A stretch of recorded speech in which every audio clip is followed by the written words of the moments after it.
Well, I think it might be time to go ahead and start getting into this motor.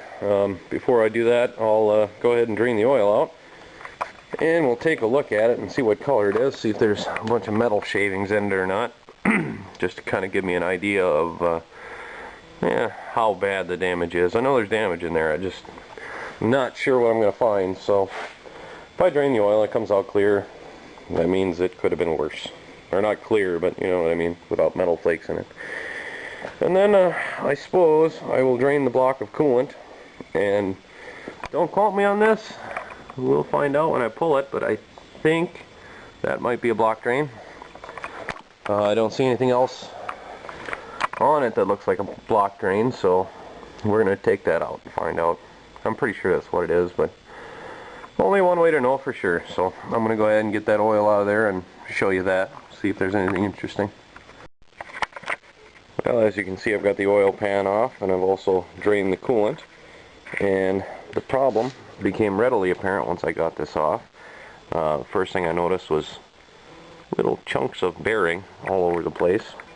Now, and if you look in the oil pan, can't really see it there, but got a screwdriver full of bearing chunks.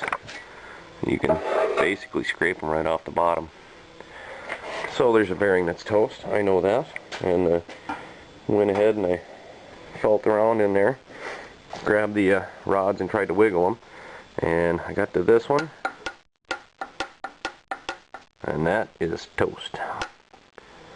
So I'm pretty sure this thing's going to need a whole rebuild, because with that much of the bearing gone, it couldn't have had oil pressure. So there wasn't oil running through here, and there's probably a clogged up screen in there, and the filter's probably clogged. So I can't imagine much oil got to anything, including all the other bearings and the camshaft and all that wonderful stuff. So entire rebuild. But what I'm going to do next is go ahead and take this rod cap off, and then probably take off another one just to see what it looks like, and then give my brother a call and tell him what's going on, and we'll go from there. Oh, also,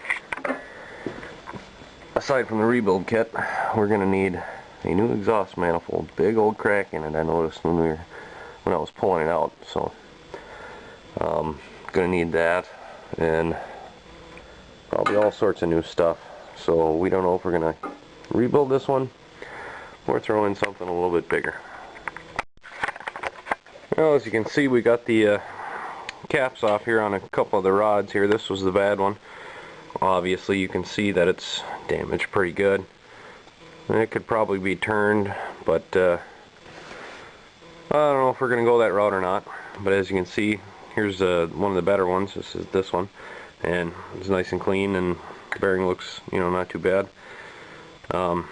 But this one, the bearing is completely gone. There's no bearing left in it, and it was probably run like that for a little bit, or quite a while, you know. So we're debating whether we're gonna rebuild this one and fix pretty much everything, and get a new exhaust manifold and all that, or there's a 318 wide block sitting in my uncle's shed. We're thinking about that. The only problem with that is that it's froze up from sitting for so long. It was pulled out 20 years ago, over 20 years ago. It was running then, but it's since been locked. It's since locked up, so we don't know. I think we're gonna haul that up here next weekend and throw it on a stand and just pull the heads and flip it over and see what's what.